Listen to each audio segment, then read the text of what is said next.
Muy buenas noches, jóvenes alumnos, Centro de Estudio Lerdo Contemporáneo, Química 2. Vamos a establecer ahora el contacto con los éteres.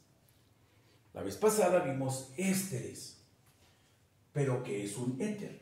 Fíjese bien, los éteres resultan o provienen de la unión de dos alcoholes primarios. Hay que recordar que este es un alcohol primario, otro es un alcohol primario, ¿sí?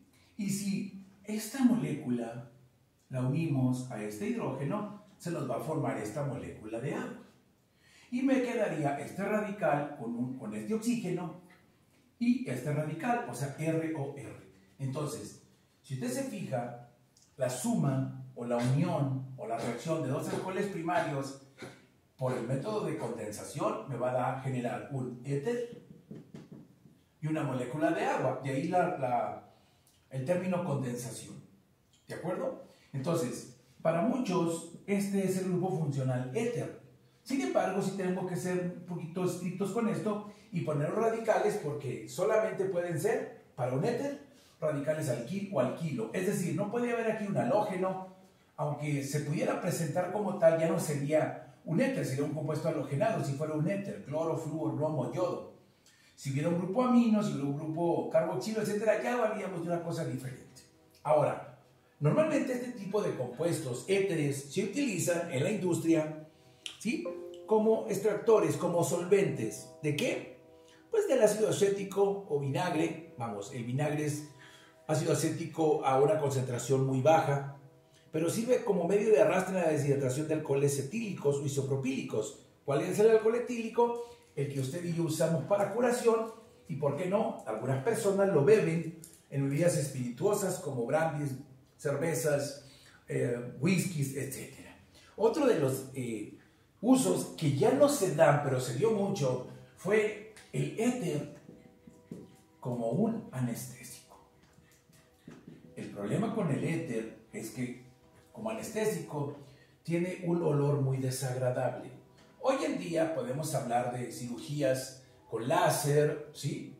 Ya no abrir, por ejemplo, quitar un apéndice o quitar una vesícula, ya no se abre. Ahora se hacen 3 incisiones en el abdomen, cargaditos hacia donde se requiera, ¿no? Dependiendo de la zona. Por ejemplo, si es a un ladito del hígado, pues entonces sería del lado derecho de tu cuerpo, a la altura del abdomen, una forma de triángulo para meter los 3 tubitos que van a hacer o van a permitir hacer la operación con láser.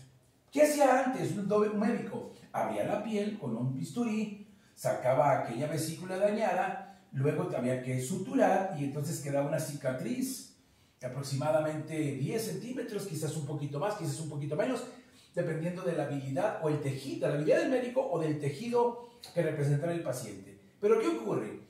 ¿O qué ocurría? El éter es un compuesto que huele muy desagradable. Algunas personas dirán, no es tanto el aroma, el olor. Lo que ocurre es que sí es muy fuerte. Entonces, en algunos pacientes, esta sustancia que estaba presente en el ambiente, porque no se aplicaba vía intravenosa, sino vía nasal, pues ocurría que entonces había una persona que vomitaba al tener náuseas con esto. ¿Qué pasaba? No en todos los casos, pero sí había una problemita con las suturas, con lo que se abría ahí la piel.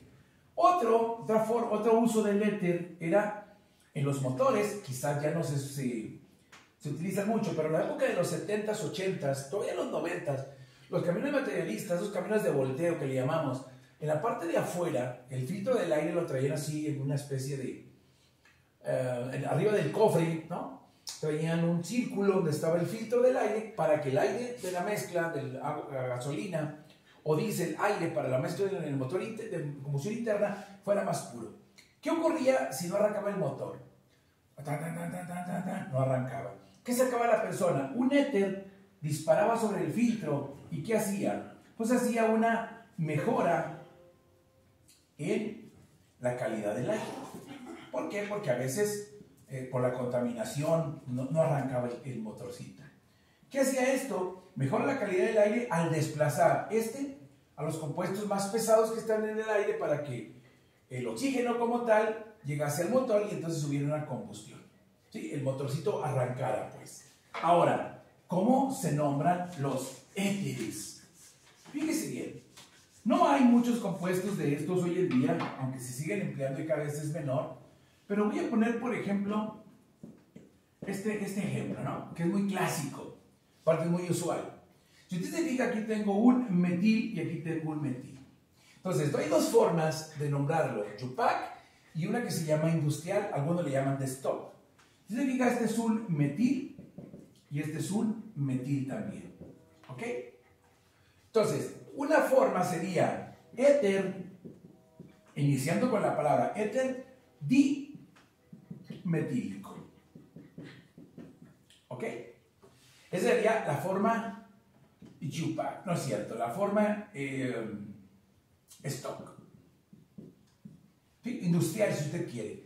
Entonces, ¿cómo debe llamarse de acuerdo a Yupac? Si usted se fija, esto es un éter, ¿no? Porque es R-O-R, entonces sería metoxi, met del metil, oxi, ¿por qué? Porque es un radical éter, metoxi, metano. Y esto sería Yupac, ¿sí? Ese es un ejemplo sencillo. Voy a poner algo más complejo, que sigue la misma regla. Por ejemplo, aquí voy a poner un propil, luego pongo el grupo funcional éter, y aquí pongo se me antoja un butil, ¿sí? Por ejemplo. Si usted se fija, este sería el éter, ¿sí? Voy a nombrar el lado izquierdo, que si usted se fija, si lo nombro del lado izquierdo, del lado derecho, y si lo veo en un espejo, pues es lo mismo, como un espejo sería como una especie de isómero, entonces sería éter, propil, butílico. ¿Por qué? Porque esto es el propil y esto es el etil. Perdón, el butil tiene 4 carbonos. ¿Y cómo sería Yupac? Bueno, pues aquí sería de propano, de propil, sería propoxi. Pro, 3 carbonos, ¿cuáles? Estos. Oxi, ¿cuál? El oxígeno. ¿Sí? Propoxi, butano. ¿De acuerdo? Si usted se fija, en el stock voy a utilizar éter y va a terminar en ílico. Pero en Yupac va a ser el número de carbonos seguido de oxi y va a terminar con el nombre del alcano. ¿De acuerdo? ¿Por qué? Porque al final de cuentas, esto que está aquí tiene solamente enlaces simples o sencillos. En la asignación de su plataforma, chicos, Centro de Estudio del Ledo Contemporáneo, está tu tarea, bueno, no es tu tarea, tu actividad en la clase. Quiero que tengas buena noche. Hasta luego.